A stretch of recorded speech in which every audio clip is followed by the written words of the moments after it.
सेप्को board of director chairman आगा लाल बख्शी खान पंहिंजे office में press conference कंदे चयो आहे त जॾहिं खां BOD चेयरमैन जूं ज़िम्मेवारियूं संभालियूं आहिनि उन वक़्त खां ई बिजली सार्फिन जी जांच शिकायतुनि जे अज़ाले समेत बिजली चोरी जी रोकथाम बिलनि जी वसूली ऐं सार्फिन खे बिजली जी मुसलसल फराहमी वारनि सहूलियतुनि लाइ कोशिशूं जारी आहिनि।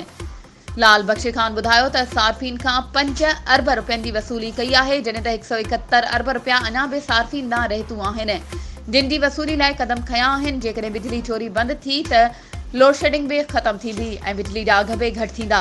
उन लाइ मीडिया ज़रिए अवाम खे अपील थी कजे त हू बिजली चोरी खे रोकण में सेप्को इंतज़ामिया जी मदद कनि।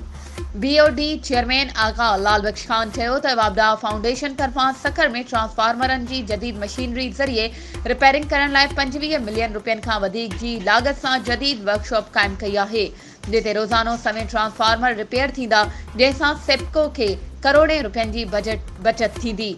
बिजली जा लाइन लाइस 300 अरब जे लॻभॻि आहिनि। बिजली चोरनि ऐं रहतुनि जी अदायगी न करण ख़िलाफ़ 1250 FIRूं दाख़िल करायूं आहिनि।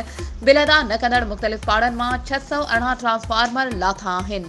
वधीक ख़बरूं ऐं अपडेट्स जे लाइ असांजे चैनल खे सब्सक्राइब कयो ऐं हा बेल आइकन खे प्रेस करणु न विसारिजो त जीअं असांजी हर नई अचण वारी वीडियो तव्हां ताईं पहुची